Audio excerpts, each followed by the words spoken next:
Hi guys, so today we're going to begin reading Freddy the Frogcaster. And as you're listening, I want you to be thinking about the characters in the book. Try to think about what the main idea is. Is this book a fiction book, a non-fiction book? Think about the author's purpose. We're only going to read about half of the book today, and then we'll finish the other half tomorrow. So let's go ahead and get started with Freddy the Frogcaster. Freddy the Frogcaster by Janice Dean, The Weather Machine. Illustrated by Russ Cox.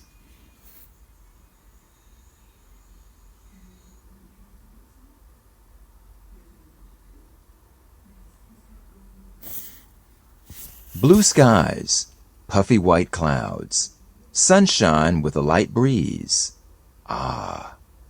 Perfect weather for lily pad hopping in the pond near Freddy's house. Freddy liked rainy days too, splashing in puddles, listening to the pitter-patter of rain.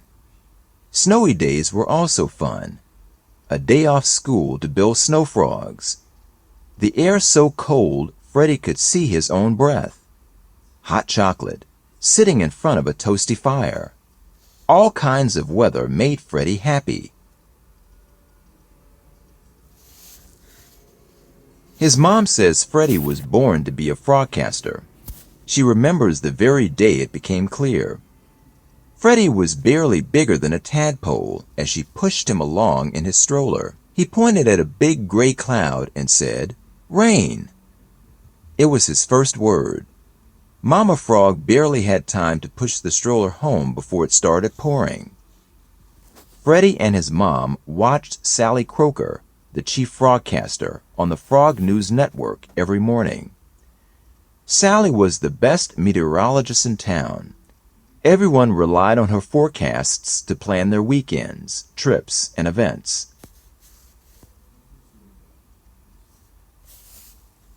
As Freddy grew, he kept his eye on the sky, watching the clouds for clues about the weather.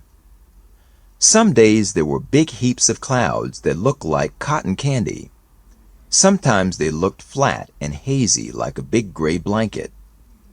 Some clouds were wispy and curly, like a horsetail.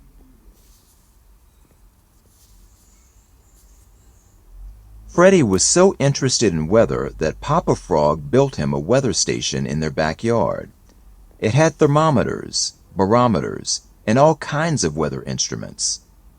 On the roof, there was a weather vane to show the wind's direction. His parents never had to ask Freddy what he wanted for his birthday or Christmas. The weather books, charts, and tools they got him always made him happy. Freddy started each day gathering weather clues. He watched the clouds, but he also paid attention to the temperature, barometric pressure, and humidity. Then he ran back to the house to watch Sally's weather forecast to see if his predictions were right.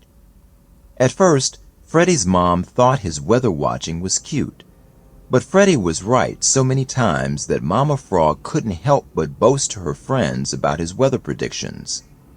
Before long, the whole town knew about Freddy the Frogcaster.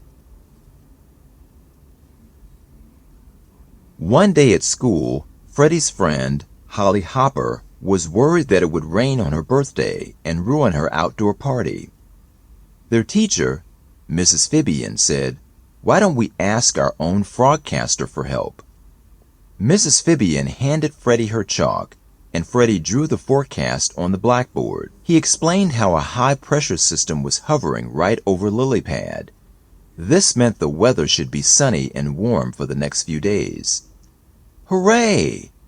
The whole class cheered when Freddy finished his report. He was so excited when Holly invited him to her party. Then, one day something happened that changed Freddy's daily weather routine. Sally Croaker, Freddy's favorite TV frogcaster, had 3 little tadpoles. While Sally was out on tadpole leave, the Frog News Network hired a new frogcaster to fill in. Her name was Polly Woggins. and boy, was she a hit. Every group in town invited her to come speak at their meetings, from the Salamander Society to the Bullfrog Ballet. All of her special appearances kept her hopping.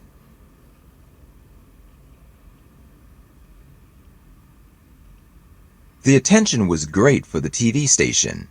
More and more frogs tuned in to see the new Frogcaster in action. But Freddy started to notice a change in the forecasts.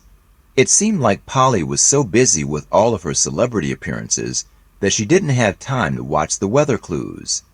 Several days in a row, Freddy's forecasts were more accurate than Polly's. Some days, Polly didn't seem to have a forecast at all. Mother Nature is being tricky today. It may be sunny, or it may rain. Who knows? It may even snow. Be prepared. Frogs were juggling their umbrellas, sunglasses, and mittens. That way, they'd be ready for any type of weather. Okay, so we're going to go ahead and stop right here, and then we'll finish the rest of the book tomorrow. Okay, so at this time, you need to answer the questions. You need to scroll down and you need to answer the questions on the Google form. Okay, if you need to go back and reread the story or re-listen to the story, you can always restart this video and then listen to the story again before you answer those questions. Okay?